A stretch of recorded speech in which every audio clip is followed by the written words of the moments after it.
Hey guys, today I want to cover another game that I played in the Muraddad Opening, or played against the Muraddad. This was another game against Peon. So I have the white pieces here. I'll trot out the first several moves here. I'll turn the volume off for you guys. There we go. So we see the setup for me that I have been playing against the Muraddad with these pawns coming up, and basically I'm getting ready. I'm playing a Saif, but I'm also preparing to play a rook lift onto one of these two squares to really try to get that Furzan side attack going. So I outlined this in my prior video, and then what I want to cover in today's video is a game that I played. You'll see in a lot of the games that I went over last time, Black was trying to play d5. And how this ended up working is that White ended up putting a knight on d2, playing f4, or just playing f4 first, going for knight f3, and then getting the pawn into e5 and getting this kind of advanced French structure where the knights are not super good on c7 and f7. Black would rather have a knight on d7 to help with a c5 push, or he would have rather put this knight on d7 and gotten this knight into c6 with that c5 push coming. So against this structure, it doesn't make a lot of sense for Black to go for the line with d5. So Peon switched it up, and in this game he tried pawn to e5, which is a very interesting chance. So f4 is pretty logical. We see g6 from Peon. Again, he's just kind of keeping this very hedgehoggy structure. And so this was kind of an interesting position because there are different ways for White to play here, and I went with 12a3. As far as I know, this is a pretty new approach, and this is the approach that I'm really trying to pioneer here. Despite getting into a lot of trouble in this game because of how I handled the middle game, the opening turned out pretty well for me. Some other approaches that have been tried, so c4 has definitely been tried in these types of positions. The idea being to play the knight to c3. White basically gets sort of it's a Mujana structure, but with the pawn advanced to e4, which is one of the approaches in the Mujana. So c4 is playable. I'm not a huge fan of c4 myself because I think after something like fe6, knight c3, White pretty much always has to be on the lookout for this move d5. And I haven't gone through all the variations to see, exactly what works and what doesn't. But my feeling is if Black achieves this break and has the possibility at some point of advancing to d4, it's probably a good thing for him. Plus, he can also take on c4, bring the bishop out to a6. He's going to have something to target. So I'm not a huge fan of c4, but I mean, this is definitely an approach. Another approach, something that I've seen Rickard do, is to play for d4 very early. I had this rook lift to the f file in mind, with the idea of f takes c5 being a possibility. So I didn't want to invest the time on d4 right away. But d4 is certainly an approach. And then there's just kind of what I might call the quiet game. You can play knight d2, something like fe6, king c2. Bishop goes out to a3. If White's playing like a super quiet game, he might put in a3, a4 first. And then this bishop comes out to h3. And again, this is just like the very, very quiet game type structure. Not very ambitious for White, but definitely playable. So those are the approaches, and I went with a3, which this is kind of my very novel approach to this position. So bishop h6, pretty normal. rook a2, fe6, and then rook to f2. So my idea here is that I'm very interested in playing f takes and trying to open up the f file. King to e7, just kind of normal Muraddad defensive stuff. I play knight bd2, bishop a6 comes out, king c2. Notice I've just created kind of a nice castling position for my king. King can come over to b2 if I need to put it there. Black is not really getting anything going on the Shah side against my king, so it would take an incredible amount of effort for black to get all of these pushes in and prepare them. So I'm not really worried about a Shah side attack. My king can just be safe here. Meanwhile, the black king is in the center. Rook hg8. Idea is ostensibly to try to push with g5. And here I played the move d4. I don't think this is a bad move. I think it's possible, though, that I would want to play f takes. So f takes, I'm not really worried about d takes because I know I'm going to have good pressure against f6 in the long term. So for instance, I can play this plan with d4, bishop d3, rook hf1. I'm going to put pressure on f6, and black is going to have to do something pretty ugly to defend it, like knight to e8. That is probably going to give me time to start with whatever plan I want to play to expand, maybe h3, h4. I'm not really worried about the g4 square being weak because this elephant is all the way on a6, and it would take so long to reroute it. So yeah, h3, h4, and then maybe eventually g4, g5. So I'm not really worried about that approach. So yeah, so f takes e. Knight takes to try to trade pieces is definitely a possibility. This can kind of get a little drawish. If I play f takes again, or if I play knight takes again, then probably black can play f takes and start trading off everything on the f file. So I probably end up playing a move like h3 or something just to control some squares. White has d4, knight takes f3, and bishop d3 coming. Looks like a nice game where white has the advantage of the center pawns and some space. So then the real question is, okay, what do I do on f takes e? And I think here there's actually a pretty good plan for white that I just didn't really see. So if you remember my game against Merrick from the second World Blitz tournament, I'm a fan of these structures where white plays f takes, and has to move knight to g5. But here I just saw, wow, the Muraddad knight is doing a great job covering the g5 square. So I kind of looked at it and I'm like, yeah, I don't really know what my plan is here, and I just kind of got bummed about not having a plan and thinking like, okay, black's gonna play rook f8 or something. The rooks will maybe come off, and it's getting a little bit towards a draw. But I think that kind of shows a lack of creativity on my part here, because I actually think I do have a good plan. So if knight to g5 is what I really want to accomplish, I actually can accomplish it by playing h3, h4 first, and then launching the knight into g5.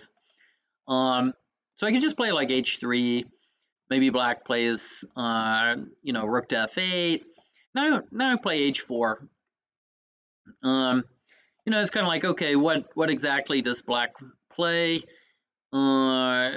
It's a little bit hard to come up with a move. I mean, maybe he's just going to end up playing kind of a waiting move. And here, I can calculate a little bit, but I think I can just go ahead and play knight g5. And the idea is, okay, I'm attacking the h7 pawn. You know, if black goes back and defends it, I mean that's going to be pretty awful. You know, white's going to play bishop h3 and we're on h to f1, and that's going to be a really dominating position.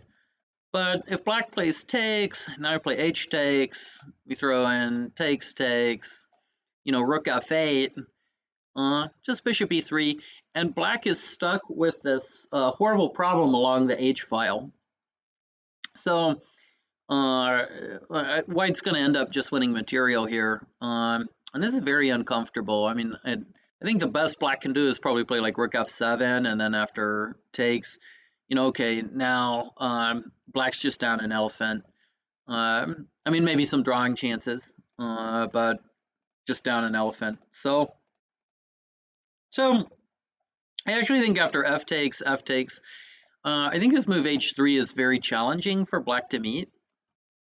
There's going to be some interesting tries. I mean, maybe something like pawn to g5 is going to be a try. You know, with black, I'm not super enthusiastic about trying this because it's going to weaken the f5 square. You know, white might just be able to push d4. The idea is bishop to d3 and then bishop to f5. Maybe black has to counter with something like g4. And a lot of this is going to come down to you know, just how you concretely analyze the variations. And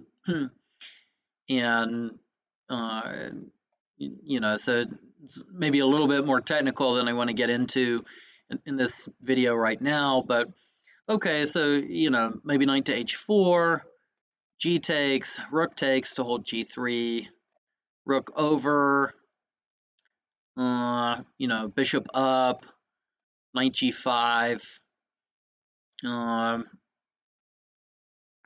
maybe here like rook to h2. And you know, my thought on these kinds of positions is that with this h file, white probably has pretty good pressure, and the black king is kind of in the center. You know, that being said, there would be a lot of concrete analysis to be done here. So you know, h3, g5, and there's going to be some other approaches, right? So knight h2 would be like your quiet positional approach. Just basically stopping this move, g4, and white has ideas of knight g4 himself. So, you know, like rook over, maybe now white plays up, and the white plan is going to involve, you know, bishop d3, rook hf1, and knight coming into g4 with this f6 square being weak and the e5 pawn being a little weak. So, and of course, you know, move like knight d8 to try to exchange rooks. Well, this elephant is just sort of sitting there, so you can play knight g4 now. And you know, you can get into like rook takes here, maybe rook to f8. But we see this, and now this elephant's trapped. So black has to go knight f7 again, bishop d3. You know, it looks like a very pleasant position for white. Feel pretty good about it. And I guess here in this position, yeah, probably. I mean, I was kind of looking. Maybe h4 is a good try too, just to try to break up this whole structure. Yeah, I think h4 is kind of hard to meet. You know, g takes, rook takes. We got the same problem with the elephant on h6. So,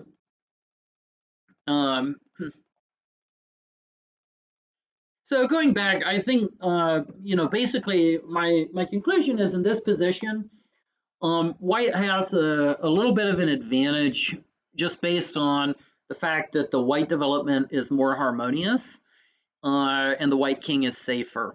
So the reason that the development is more harmonious is because we spent a little less time than black in the opening. There was not, you know, this is a huge investment of time in the Muraddad, and that's my main problem with it as an opening. And so just kind of the natural f takes e, f takes e, and then h3, h4, which this idea of this plan with h4 and knight g5 I just missed. You know, this really it illustrates the just a good flow of the white pieces. You know, the bishop on h6. When the bishop's on h6, in these kinds of structures, you always have to watch out for knight g5. And I just didn't have the creativity and the willpower and foresight to just make that happen. So you know, I didn't play a bad move. I played d4.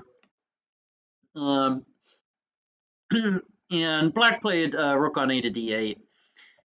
You know, d4 is kind of it's a complicated move, and we have to look at a lot of ideas for black. So e takes f to isolate this pawn, and then d5 and f5 are both possible.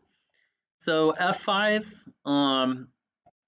I think I meet it with knight to g5 here, putting pressure on h7, and just trying to open up the center a bit. I think that this is probably pretty active for white, but you know, there's a lot that remains to be seen. So like f takes e, probably I don't go knight takes h7 and allow something like d5. So I probably take it. This Furzian can maybe come up. A lot of moves to calculate here. Knight takes, threatening to grab this guy, would force here, and then I guess knight takes d6. But king e6, yeah, okay, then knight goes to b7 and comes out to c5. So,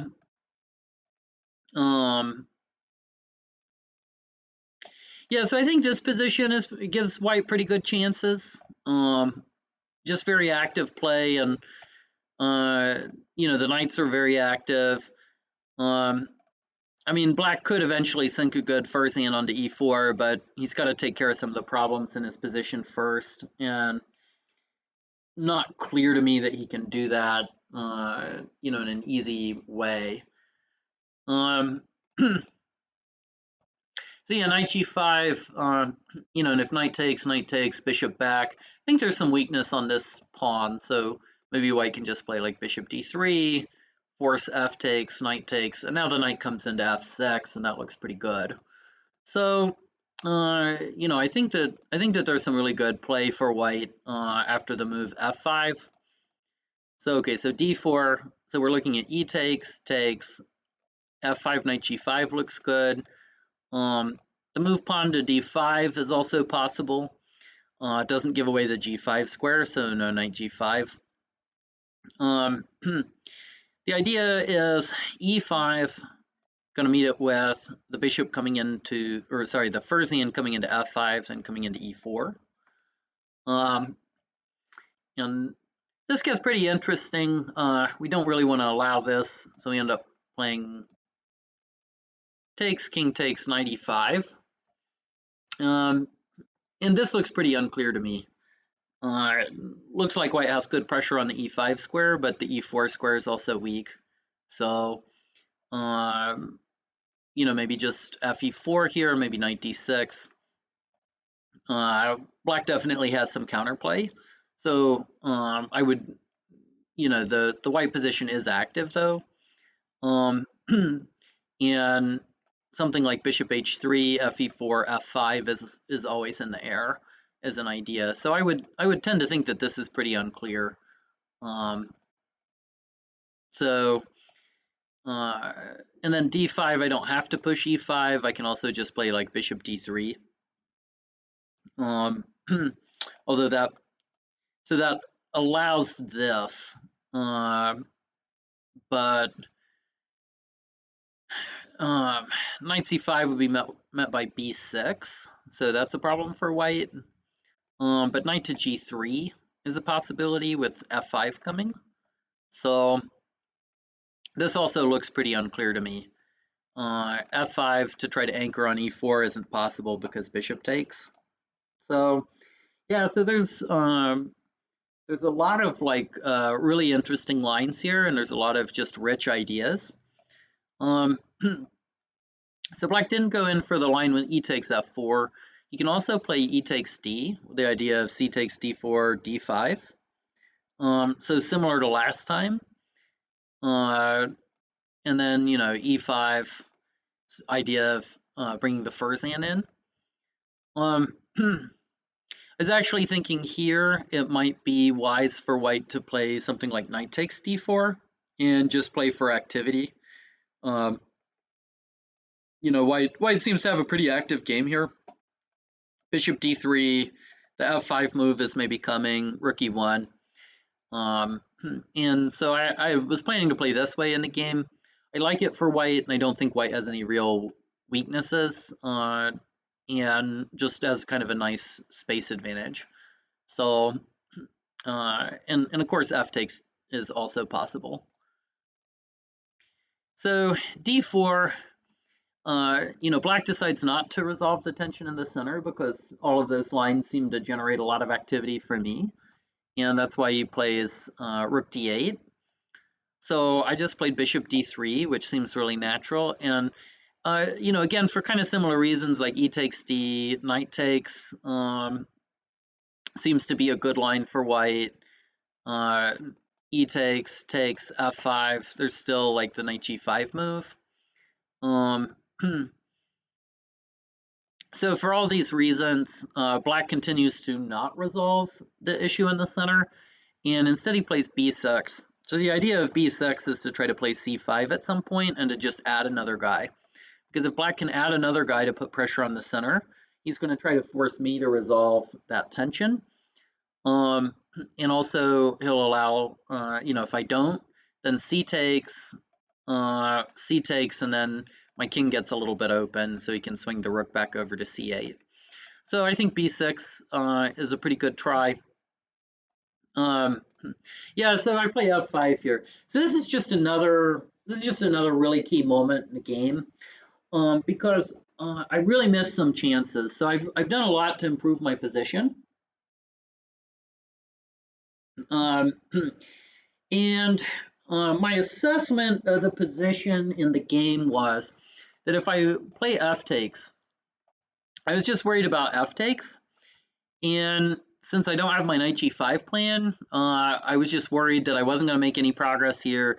Black's gonna put a rook on f8, trade off all the pieces, and maybe make a draw. So, but again, this shows kind of a lack of creativity on my part, because if white has the will to make knight g5 happen, there is a way. I should just play this and then play h3, and the idea is rook df8. I just continue with h4. If black kind of continues, bishop c8 is a pretty typical waiting move in these structures. Then I just launch in with knight g5, putting pressure on h7.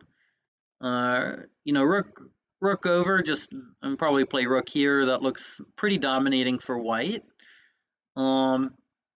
And if knight takes, and I just have h takes, and now there's this problem where black's losing some material. So I don't really see a great answer to this. H3 again, g5 is a possible move, although white can either there's something concrete that might work with like h4, or if there's nothing concrete, just play knight h2, come in on g4, rook on h to f1, followed by rook f6, knight g4. This just looks like a really powerful setup for white, and so I missed going into this. After f takes, as I've commented in my game with Merrick in a very similar structure, d takes e is often a better practical chance, and here it has the added benefit that the knight can come to d6. However, I'm not super enthusiastic about this for black because f6 pawn is weak. So just rook on h to f1, and when the knight moves, black is going to be stuck defending the f6 pawn with something ugly like knight to e8. And then, of course, you know, h3, h4, h5. This is also like a plan for white here. So, you know, pretty good play. I would say this was a pretty key moment in the game when I had a very strong continuation. And instead of playing that, I tended to think f takes was too drawish for my taste, and it's because I didn't really see this good idea with h4 and knight g5. So instead, I play f5 and I lock the position up. F5 isn't a bad move in that it doesn't lead to a bad position for white. The idea is pretty simple. After g takes, I don't want to play e takes and, you know, allow complications, or even just, you know, after this, my f pawn is kind of stuck on a bad square. Instead, I just play bishop takes, and I'm targeting the h7 pawn. And this is just like a very nice structure for white. There's a backward f pawn, and then there's a h pawn. So I have a lot of good targets. So black really shouldn't take, and Peon plays a great move, just fd7, go back. I do have an option here. I could play f takes, h takes, rook over to try to target this pawn. Maybe just you know, Furzan comes back up. But I kind of struggled to find a good plan for white here. You know, knight to h4, target the f6 pawn. Black plays knight to e8. And you know, it looks like an advantage for white just because the black pieces are discoordinated. But I didn't find anything that I thought was like a really good plan moving forward. So that's why I didn't play into it. I think probably f takes, h takes, maybe h3 here, followed by h4, and trying to break it open with h5. This is a way to go. You know, this is a potential route. But you know, I wasn't super impressed with it, and so the move I played instead, a4, it's perfectly fine. The idea is just to gain space. Bishop a3 is possible. I'm just kind of waiting, and I got the result that I wanted out of it, which was black kind of sensing this tension, decides to go ahead and play g5. And I was happy with that because ultimately I wanted to just try to outmaneuver black and use my space advantage to good results. So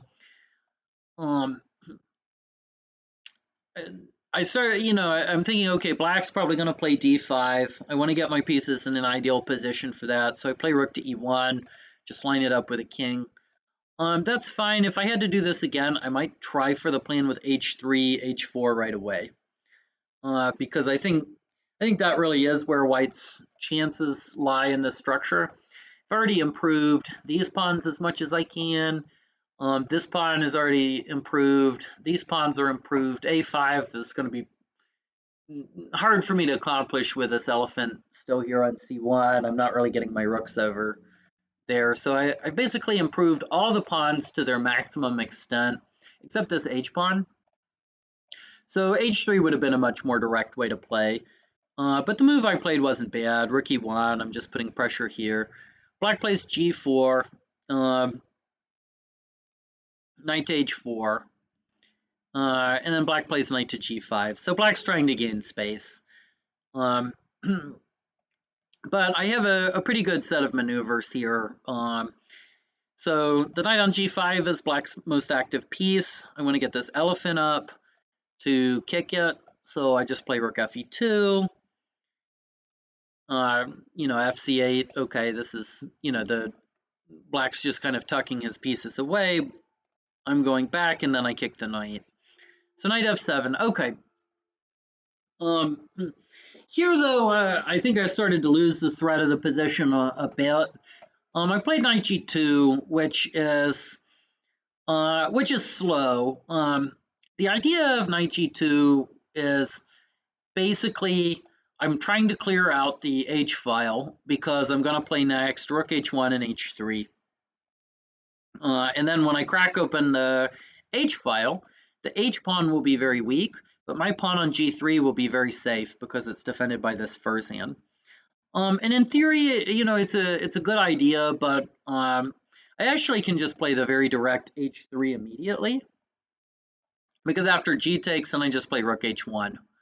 And I'm going to follow with rook takes h3 next. And I think this would have just been this is just a much cleaner way to play.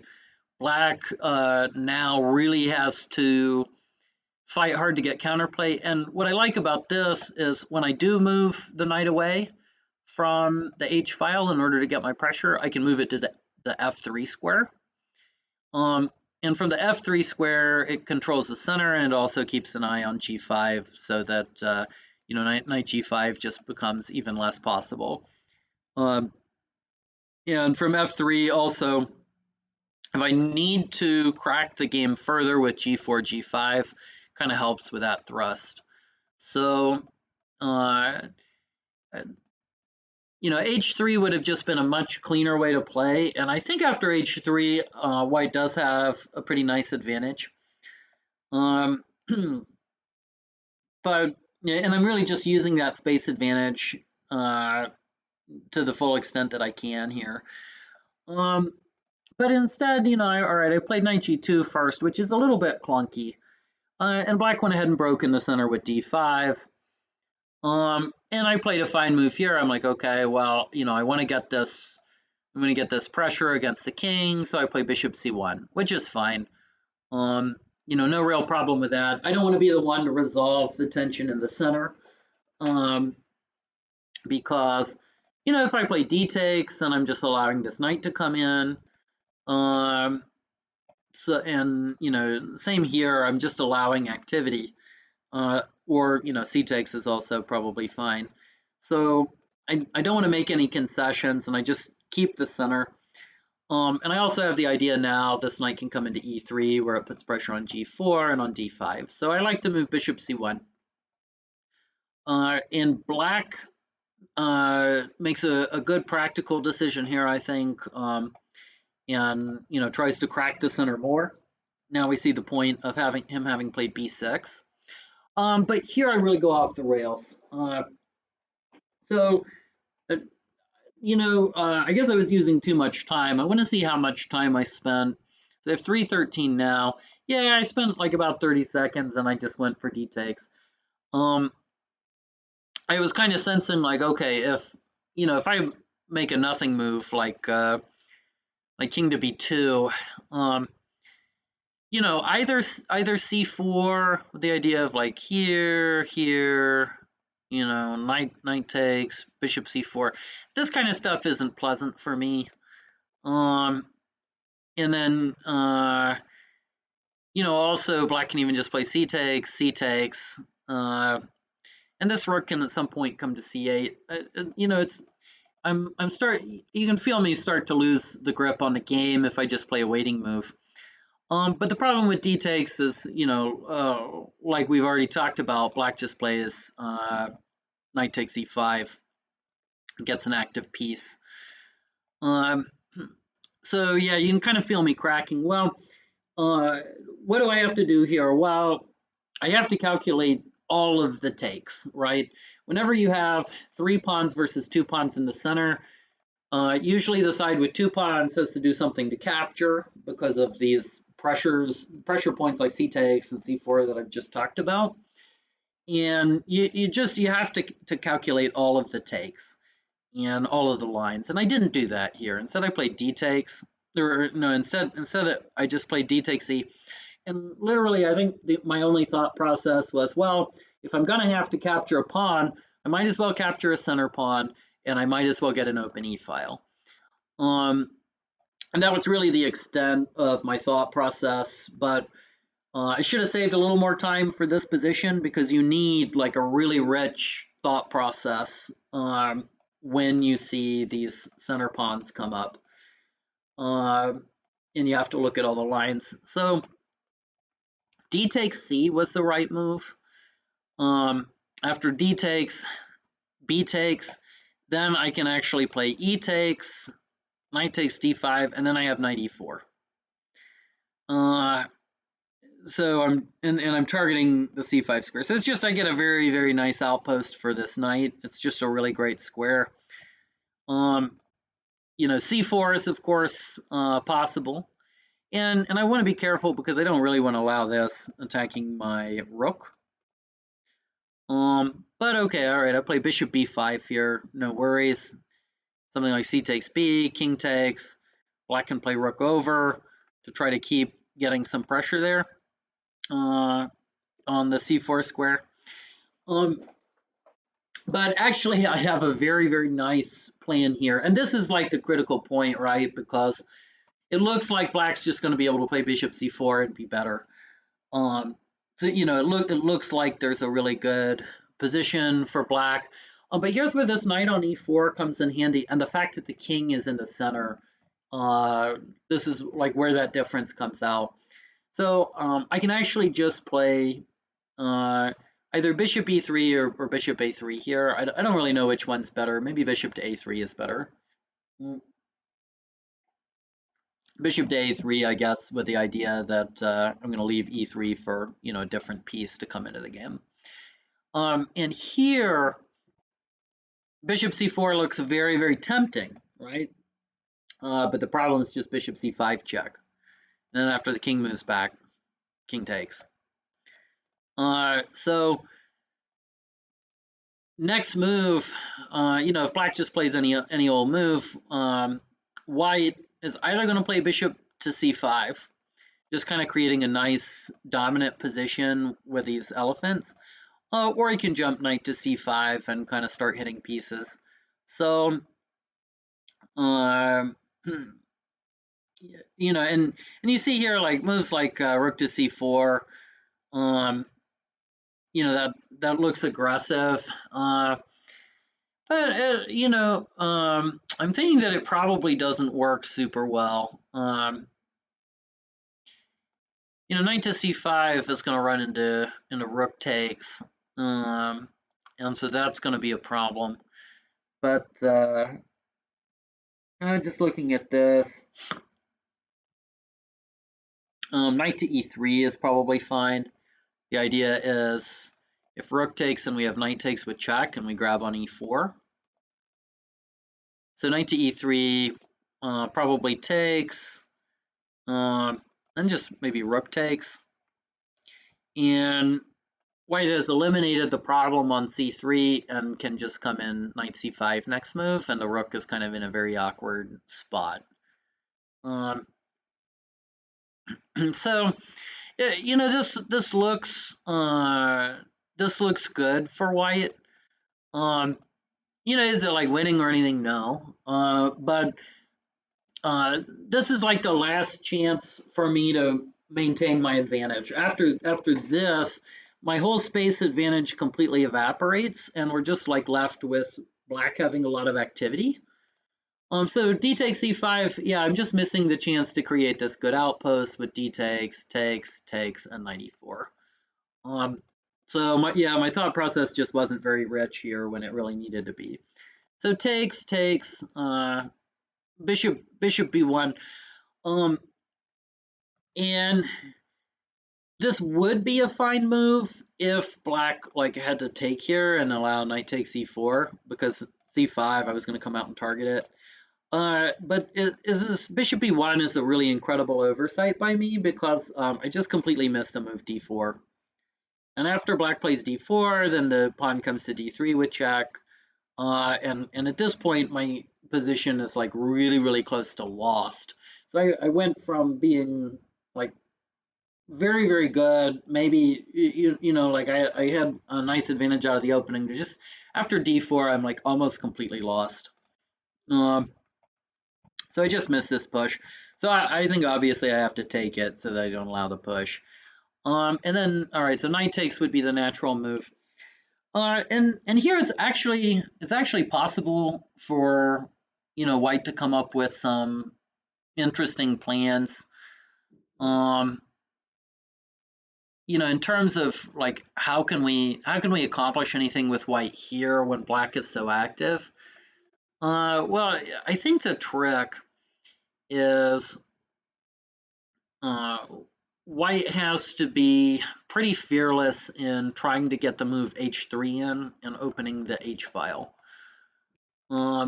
So, I mean, maybe bishop to b1 here is best, but looking at this, like a potential line, I think I can play rook to h1. I'm just going to try for the move h3.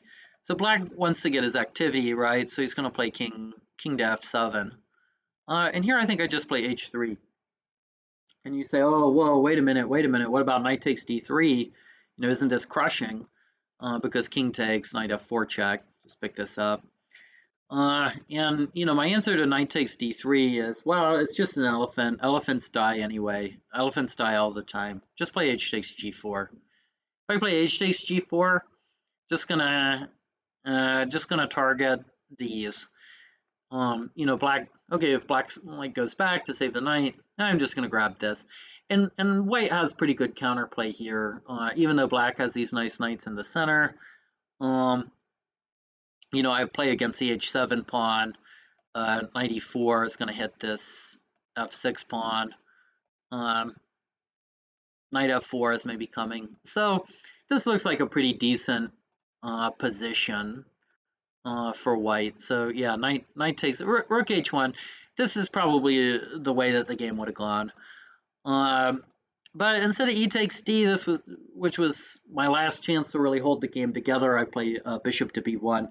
And after d4, I'm pretty close to dead. So I play c takes.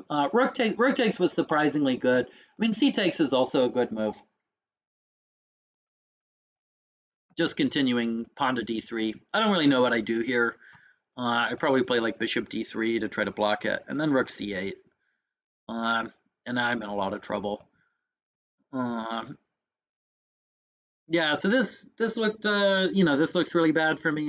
So I think c takes d is another like really good approach. Maybe I have to play king b2, which is kind of ugly.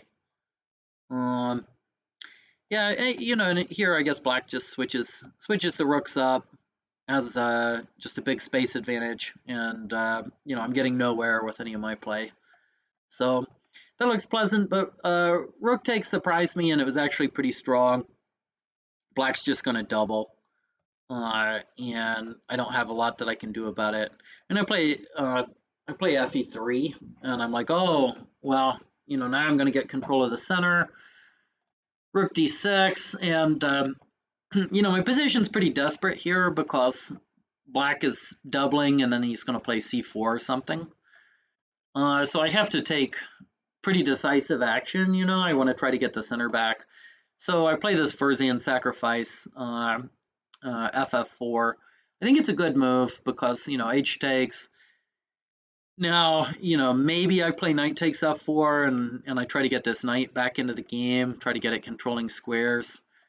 You know, or like I was planning in the game to maybe play g takes. And the idea is, okay, well, if the knight just goes back somewhere, I'm going to keep pushing in the center. None of these lines are probably concretely any good. Like here, I'm sure knight f3. This is probably pretty devastating for white. But the idea was more to just play like really desperate moves than to play lines that are, you know, I want to make it complicated. So this was my attempt to complicate. And Peon pretty wisely doesn't play elephant takes Furzian. He just plays knight to f3, and this is a pretty crushing move. I can't take because g takes, and these guys are forked. So, so knight f3. You know, rook f1. What am I going to do? And yeah, I mean, I just completely missed. Okay, there's this knight fork. So now I'm like completely losing. I just go down in exchange. You know, of course, black doesn't grab on h2, which allows rook h1, and I start getting counterplay. So, but knight d4 is just winning. King d1 takes, rook over.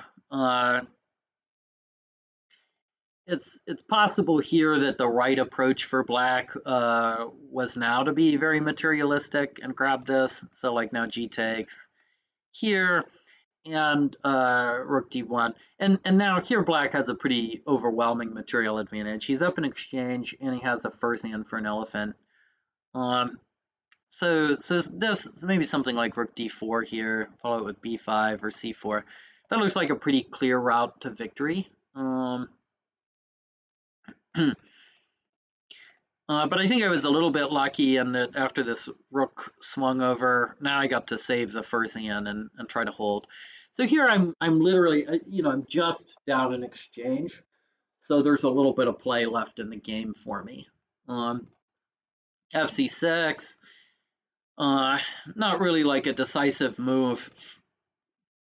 I start to make a little bit of a comeback here. I'm like, okay, well, I'm going to get counterplay on C5, so I play bishop A3. Black probably should have taken some more decisive action with like pawn to C4. So F to C6, bishop A3, king F7, rook C1. I'm piling up on the C5 pawn. Black plays knight E8. So a lot of maneuvering, knight E1. I don't have to take on C5 right away, so instead I'm going to come into D3. First hand to D7, and now I just make this exchange. So gives me a little bit of hope. Black's still winning here after rook to C6, or at least black's still a lot better. Rook to A5, knight D6, knight D3. And I'm going to stop this video here. I'll go into part 2 next time where I discuss the rest of this game, because it's pretty amazing how I actually managed to pull off a draw. I end up going down a knight, but then creating an opposite colored Fursian endgame. But in terms of takeaways on this from the Muraddad opening, I would say what's like really interesting is the move E5 should be met. I think this F4 idea, and I think my really novel approach with Rook A2 is strong. But then, here, I don't have to play D4, which is a little complicated. I can play F takes, so long as I see this idea of running the H pawn up and playing knight to G5. D4 isn't a bad move though, and after Rook D8, I kind of really did develop this advantage nicely.